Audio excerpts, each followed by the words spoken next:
Hey guys, it's Rachel from Thelittlereadinglamb, and obviously you know from the title of this video, I have a book review on Ruthless by Sara Shepard. This is the 10th book in the Pretty Little Liars series and a reread for me.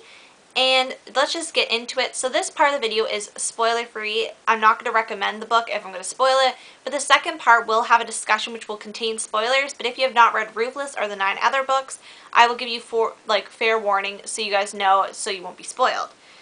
So anyway, if I look down or over, I'm looking at my notebook. And as well, if you're new to my videos or just need a refresher, I rate my books in 5 different categories: plot, characters, cover, suspense, and overall in terms of reading again very soon, 5 out of 5, not so soon, 1 out of 5. So we're going to start plot. So plot, I give a 5 out of 5. I really like the plot of this book. It was interesting. This one, if you can see, it's quite wider than the other ones. So I was really I loved this plot of this book, especially when it came out. I remember I was really in the zone. I could not hear anything around me, and I was in my living room reading, and my mom was yelling for me, I guess, 'cause she told me afterwards, but I couldn't hear because I was so focused. I was determined to read this. And then she touched me on the shoulder, and I flipped out because it was a really tense part of the book. I forget what part of the book was, but they're pretty tense books. The girls don't get that much relaxing time, so the reader's pretty much on edge the whole book. But I found this plot to be really good. This was one of my with this arc, this is one of my favorites in the arc, even though the arc's 4 books, but whatever. It was a really good plot. So characters, 5 to 5. We have some new characters introduced into this. I'm not going to say their names. And also we have one character that's come back, so that's pretty exciting. And there'll be more on that stuff later. And yeah.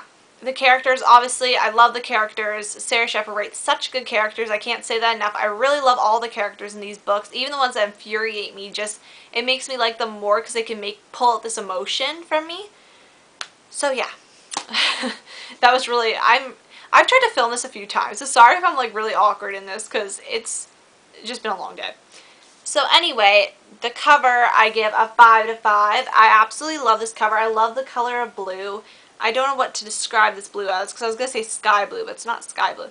Just a nice dark blue. I think of this more like a primary color blue, like when you're younger, you learn the primary colors. This is what I think of when I think of blue. And I like the green with it. Actually, I wouldn't think green would look that great with this color blue, if they were side by side, but I really like how it works for the cover. And yeah, I really just like the color combination. And it looks really pretty next to the other one, so that's a bonus as well.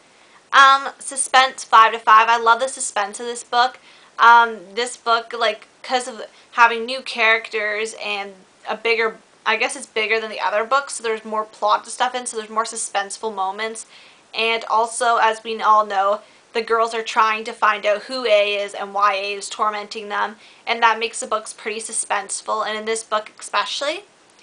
Overall, 5 to 5. I absolutely love these books. I can read them over and over again. Maybe not right away, I can't read them over and over again, but I've reread most of the books over and over, and I just love the series so much that I could probably just read this again right after I read this. So yeah, so that was my no spoilers review. So now we're moving on to the spoilers. There will be spoilers, possibly. I know there's going to be spoilers about Ruthless. And there could possibly be spoilers from Pretty Little Liars, Flawless, Perfect, Unbelievable, Wicked, Killer, Heartless, Wanted, and Twisted. So if you have not read any of those, you guys can come back later, and thanks for watching. Okay, so now to the discussion. So I have 1, 2, 3, 4, 5, 6, 7, 8. I have 8 points to get through, so hopefully my camera does not cut out like last time. So my first point is poor Emily. I felt so bad for her in this book. When Spencer said that she always falls for somebody and they try to kill her, because that would probably yeah, that's I felt really bad for her character because it's so sad because every time she tries to love somebody, it seems to always bite back at her. So if I were her, I'd be feeling pretty distraught. But I didn't get annoyed. Usually I get annoyed sometimes when Emily's always all over Allie and stuff. But this time having Kelsey, it wasn't as bad, I found, because it was a common link between all the girls, and I found she wasn't as bad. She's kind of getting over the constant need for Allie or somebody and not believing her friends. I think it's gotten better. The 8th book just really bothered me with that, but in this book I can see that it's improved. She's not as bad, but she still does stuff that for the person that she likes. So telling the secret about Spencer, she still kind of betrays them, but it's not as bad, I find. if that made sense. But I felt bad for what Spencer said to her, because that would have been hurtful, so I didn't like that moment. Spencer's acting. She was really in the force, and that, like, the emotion that she, like, I was just imagining her doing that because I read Macbeth in grade 11, so I can kind of remember the story plot. It's a little fuzzy, but, like, that scene was one of the scenes where we studied quite a bit. When Lady Macbeth is trying to wash the blood off her hands, kind of thing. And yeah, I could just imagine, like, it's like when you get in the force and you can't really remember stuff. That's what I call it, the meta. It's such, like, because I've been really into the zone in certain things, and, like, I don't remember what happens outside the zone, but I have, like, for writing and stuff. Like, it's a really powerful place. And, like, I find that really interesting to read about a character doing that.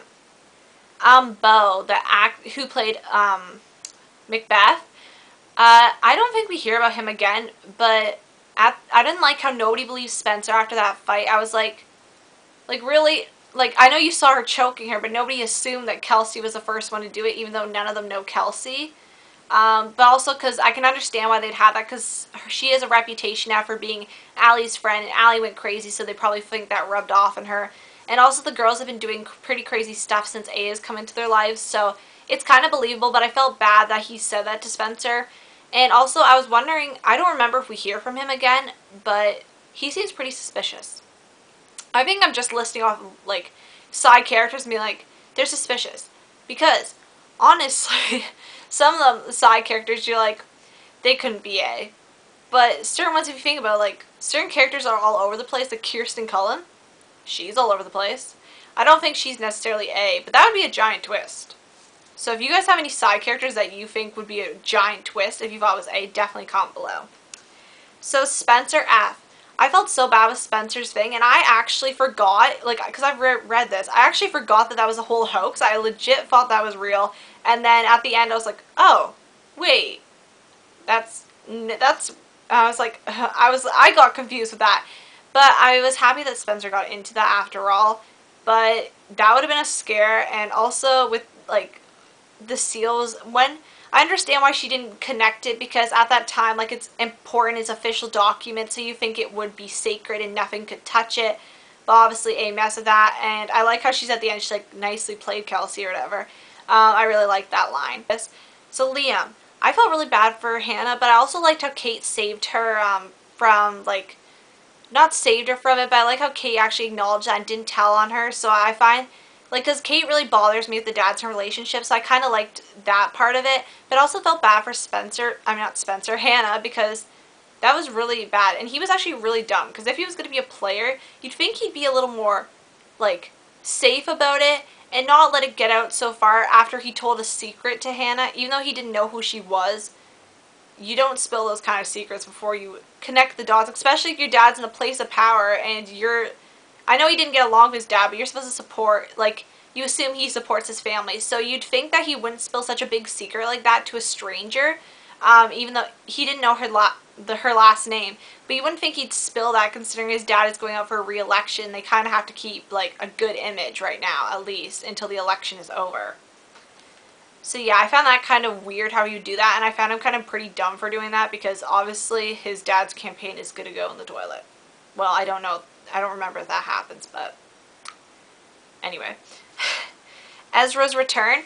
So I remember I was so excited when Ezra was returning. I remember Sara Shepard, I believe she was the one who posted on Twitter something that Ezra was returning. I remember everybody was so happy, and because, like, Ezra was, like, a good favorite. Like, I think he left in the 4th book, I believe, so having him back in the 10th book was pretty good, and I remember at first being, like, so happy he was back, and then Claudia came into the picture, and I was like, what?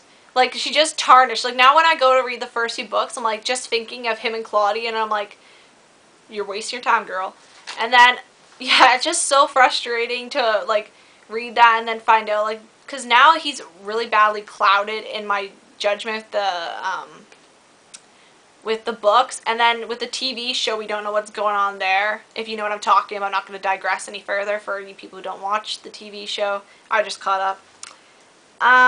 Claudia stalking Noel. With the with Claudia stalking Noel, I was like, when I read this at first, I was like, yes, she's going back. Like, 'cause she just caused so much crap here. But obviously, you know, can't have a friendly citizen, you know. Everybody's out to get everybody, basically, in this town, it seems like. And my last point is about Kelsey. I was just thinking about this because I was like, I haven't said anything about Kelsey, and she was one of the prominent characters in this book. So I was thinking about how Emily got introduced to her and she was dressed in a Little Mermaid costume. And I was thinking of, like, if you've seen Little Mermaid, the Down Under the Sea song.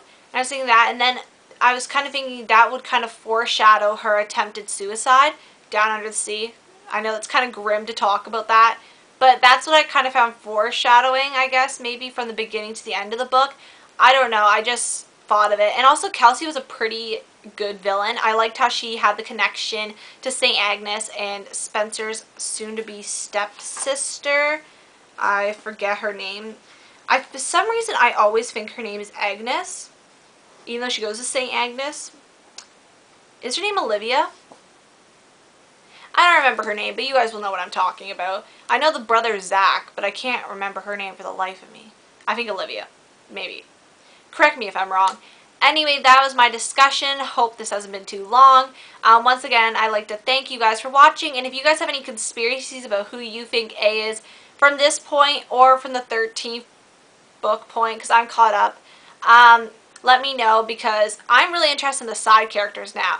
Because what if it's one of them? Because nobody's really suspicious of them, and a lot of you have pointed out a lot of side characters before, and I love hearing the theories. So if you guys have any A theories, definitely let me know, because they're super interesting, and I will see you guys later. Bye.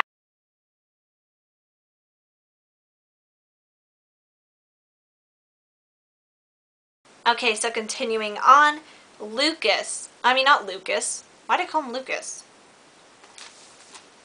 What's his name? What's his name? What's his name? What's his name? What's his name? What's his name? Liam. Okay. So now on to Liam, who I actually called Lucas, and then I remembered there was a Lucas.